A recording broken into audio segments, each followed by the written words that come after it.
Hello Gemini, welcome to Guruma Hindi tarot. और ये reading है इस बारे में कि क्या आपको मूव ऑन करना चाहिए या वेट। एंड ये रीडिंग उन लोगों के लिए है जो इस वक्त अपनी लाइफ में बहुत कॉम्प्लिकेटेड सिचुएशन में है। आपके रिलेशनशिप इश्यूज इतने बढ़ चुके हैं कि आपको पता ही नहीं है कि आप इस पर्सन पे ट्रस्ट कर सकते हैं या नहीं। और जिन लोगों का ब्रेकअप हो चुका है उनके लिए भी ये रीडिंग कुछ मैसेज ज़रूर दे सकती है कि क्या ये पर्सन वापस आएगा, क्या आपको वेट करना चाहिए। अगर आप टॉक्सिक सिचुएशन में है तो क्या ये सिचुएशन बदलेगी या मूव ऑन करना ही ज़्यादा वाइज डिसीजन होगा। तो चलिए आगे बढ़ते हैं और देखते हैं क्या मैसेजेस है आपके लिए Gemini. Messages for Gemini.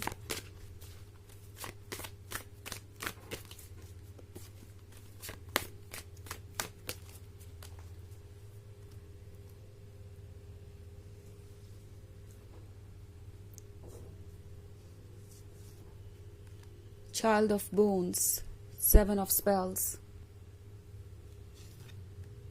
Seeker of Bones, Keeper of Bones, and the Lovers. Okay. So, Gemini. एक ऐसे पर्सन से डील कर रहे हैं जो वाकई में जानता है कि आप कौन है। ओके, ये पर्सन आपके वर्थ को जानता है। ये पर्सन आप ही को ढूंढ रहा था जब तक आप उन्हें नहीं मिले थे। ये पर्सन हमेशा से इमेजिन करता था कि उनके पास अगर लवर हो तो वो आपके जैसा ही हो। नॉट लाइक कि वो आपको हमेशा से पहचानते थे बाय नेम या बाय फेस, बट उनके दिमाग में हमेशा से एक आइडिया था एक परफेक्ट लवर का। एंड आपके मिलने के बाद इस पर्सन का वो ड्रीम पूरा हो गया। इस पर्सन को लगता है जैसे कि सब कुछ सही चल रहा था and then out of nowhere ये इश्यूज, ये प्रॉब्लम्स। तो ये वो पर्सन है जो अब सोच रहा है कि क्या जिस रिलेशनशिप को वो परफेक्ट सोच रहे थे क्या वो उतना परफेक्ट है भी, क्या वो इस रिलेशनशिप को कंटिन्यू कर भी पाएंगे। बिकॉज यहाँ पे सिर्फ इस पर्सन का रोल ही नहीं, मुझे यहाँ पे बहुत सारे लोग दिखाई दे रहे हैं। अगर आप सेवन ऑफ स्पेल्स वाला कार्ड देखें तो यहाँ बहुत सारे लोग हैं जो शायद इन्हें ये एडवाइस दे रहे हैं कि ये जो ड्रैगन है वो फ्यूरियस है, ये बहुत हार्मफुल है। मैं सिर्फ पिक्चर डिपिक्ट कर रही हूँ, उसका मतलब ये नहीं है कि आप हार्मफुल हैं या कुछ ऐसा। ये पर्सन एक तरीके से मैनिपुलेट किया जा रहा है क्योंकि इस पर्सन को पसंद है आपकी पर्सनालिटी। आपकी पर्सनालिटी बोल्ड हो सकती है, आपकी पर्सनालिटी काफ़ी एक्सप्रेसिव हो सकती है और इस पर्सन को आपकी ये पर्सनालिटी पसंद है। उन्हें आपका जेन्युइन होना, जैसे आप है वैसे खुद को एक्सप्रेस करना पसंद है। बट मे बी कुछ ऐसे लोग हो सकते हैं जो इन्हें ये कह रहे हो कि आप बहुत ज़्यादा एक्सप्रेसिव हैं, आप बहुत ज़्यादा बोल्ड हैं, आप यू नो किसी भी रिलेशनशिप में कंटिन्यू नहीं कर सकते और ऐसे पर्सन को उन्हें चूज नहीं करना चाहिए। तो ये पर्सन कुछ तो अफेक्टेड है दूसरों की बातों से और इसी वजह से ये अपने मिले हुए गिफ्ट को एंजॉय नहीं कर पा रहे। और ये आपके लिए जितनी बड़ी सफरिंग है उससे बड़ी सफरिंग इस पर्सन के लिए है। बिकॉज जो इन्हें चाहिए था वो इनके पास है मगर अब ये उस चीज़ को एंजॉय ही नहीं कर पा रहे। सॉरी, कैमरा थोड़ा शेक हो गया।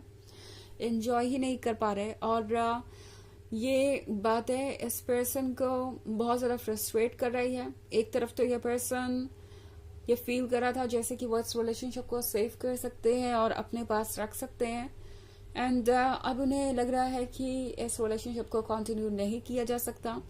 द लवर्स के साथ ये पर्सन इस बात से बिल्कुल भी इनकार नहीं कर सकता कि वो आपके क्लोज रहना चाहते हैं, जितना ज़्यादा हो सके उतना ज़्यादा। ये पर्सन डेफिनेटली ये फील कर रहा है जैसे कि आपके साथ ही उनकी लाइफ परफेक्ट हो सकती है, आपके साथ ही उनकी लाइफ हेवन बन सकती है। इस पर्सन को अच्छी तरीके से पता है कि आप दोनों किस लेवल पे अटैच्ड हैं। बट फिलहाल इस पर्सन की ये फीलिंग्स और इनके जो भी आइडियाज हैं ये फॉलो नहीं कर पा रहे हैं बिकॉज वो दूसरों की बातों से इन्फ्लुएंस हो रहे हैं। दूसरे उन्हें ये बता रहे हैं कि उन्हें क्या करना चाहिए और क्या नहीं, और आपका पर्सन ये कर रहा है। तो ये बहुत ही वियर्ड सिचुएशन है। आप ऑब्वियसली बहुत कंफ्यूज होंगे। आपको लग रहा होगा कि आपका इतना अच्छा रिलेशनशिप एक ऐसे पॉइंट पे आके खड़ा हो गया जहां अब ये दूसरों की मर्जी पे है, दूसरे क्या कहते हैं उसके हिसाब से आपकी लाइफ चलेगी। तो ये बहुत ही कॉम्प्लिकेटेड सिचुएशन है और इसके लिए अभी हमें कुछ और मैसेजेस निकालने पड़ेंगे ये क्लियर करने के लिए कि क्या आपको मूव ऑन करना चाहिए या फिर वेट। हालांकि ये एक जनरल रीडिंग है तो ये सबसे रेजोनेट नहीं होगी। एनर्जी रिवर्स हो सकती है अगर आप क्रॉस वॉचर हैं। इसके अलावा अगर आप पिछले वीक की रीडिंग या ईयरली रीडिंग देखना चाहें 2024 के फर्स्ट क्वार्टर की, तो उसका लिंक आपको डिस्क्रिप्शन बॉक्स में मिल जाएगा हमेशा की तरह। चलिए आगे बढ़ते हैं और देखते हैं और क्या मैसेजेस है आपके लिए Gemini.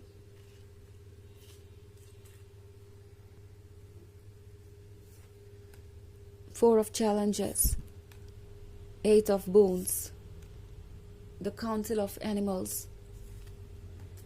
Ten of Challenges, and Seeker of Challenges. Okay. Four of Challenges. Four of Challenges क्या होने का मतलब है कि इस वक्त आपको लग सकता है कि ये रिलेशनशिप ही आपके लिए सब कुछ है। ये रिलेशनशिप ही आपको ये स्ट्रेंथ देगा, आपकी लाइफ में खुशियाँ रखेगा। इसके वजह से ही आप खुशी महसूस कर सकते हैं और बाकी सब कुछ बेकार है। आसपास की चीज़ें मैटर ही नहीं करती, कलरलेस है, लाइफलेस है और कुछ भी मैटर नहीं करता जब तक कि ये पर्सन नहीं है। But the council of animals का कार्ड देखिए, ये लोग हो सकता है आपको कुछ गाइडेंस दे रहे हो। मे बी आपके आसपास के लोग भी बहुत कुछ नोटिस कर रहे हैं। आपके फ्रेंड्स या फैमिली मेंबर्स आपको ये बता रहे हो कि आपके लिए क्या अच्छा है क्या नहीं। नॉट लाइक कि आपको दूसरों के आइडिया सुनने की ज़रूरत है या गाइडेंस के अकॉर्डिंग जीने की ज़रूरत है, बट शायद ये वो लोग हैं जो क्लियरली देख पा रहे हैं, जो इमोशन से अफेक्टेड नहीं है और उन्हें वो सब कुछ नज़र आ रहा है जो आपको नहीं। सो टैरो आपसे कह रहा है कि इस वक्त स्मार्ट होना ज़रूरी है, because I think at of boons के साथ जिस ब्लेसिंग को आप इतना संभाल रहे हैं, जिस रिलेशनशिप को आप इतना प्रोटेक्ट कर रहे हैं, जिसे आप खोना नहीं चाहते, शायद वही आपकी लाइफ की सबसे बड़ी प्रॉब्लम बनता जा रहा है। क्योंकि मैं 10 ऑफ चैलेंजेस के साथ देख रही हूँ कि आपने बहुत लंबी जर्नी की है। सो मोस्ट पॉसिबली आप में से बहुत सारे लोगों के लिए यह काफ़ी लॉन्ग टर्म रिलेशनशिप है और ये बहुत पेनफुल सिचुएशन है कि इतना टाइम इन्वेस्ट करने के बाद, इतने इमोशंस इन्वेस्ट करने के बाद किसी पर्सन को इस हालात से गुजरना पड़े। बट शायद ये एक पैटर्न है जो शुरू से ही रिपीट होता आया है एंड आप हमेशा इस पर्सन की इस आदत को इग्नोर करते रहे। बिकॉज द लवर्स के साथ ये पर्सन बहुत रोमांटिक हो सकता है, इंटरेस्टिंग हो सकता है, बट द थिंग इज इस पर्सन के अंदर इतनी स्ट्रेंथ नहीं है कि ये अपने फैसले ले सके या दूसरों की बातों को इग्नोर कर सके। ये पर्सन दूसरों की बातों से इन्फ्लुएंस बहुत आसानी से हो जाता है और प्रॉब्लम्स यहीं शुरू हो जाती हैं। तो यहाँ पे अगर आप देखिए ये सीकर ऑफ चैलेंजेस का कार्ड, तो टैरो आपसे कह रहा है कि अगर आप चैलेंजेस और ज़्यादा चाहते हैं और ज़्यादा चीज़ें आप हैंडल कर सकते हैं, तो ऑब्वियसली आप वेट कर सकते हैं। बिकॉज ये पर्सन अभी भी इस सिचुएशन में नहीं है कि वो अपने फैसले ले सके और अपने आइडियाज़ के अकॉर्डिंग अपने जीवन को जी सके। आपके लाइफ में शायद चैलेंजेस आते जाएंगे अगर आप उनके इस साइड को इग्नोर करेंगे तो इस पर्सन का स्ट्रांग होना ज़रूरी है। एंड टैरो आपसे कह रहा है कि आपको अब यह डिसाइड करने की ज़रूरत है कि आप किस हद तक लड़ सकते हैं। बिकॉज आप ऑलरेडी टायर्ड है और शायद फिर से एक और सिचुएशन को हैंडल करना टू मच टू हैंडल है। और टैरो आपसे कह रहा है कि अगर ऐसा है तो आपको मूव ऑन करना चाहिए, इस बारे में सोचना चाहिए। बिकॉज अगर आप चीज़ों को इग्नोर करेंगे तो हो सकता है वो चैलेंजेस और बढ़ते जाएं। ओके, चलिए देखते हैं आपके लिए ओरेकल मैसेज क्या है जेमिनी।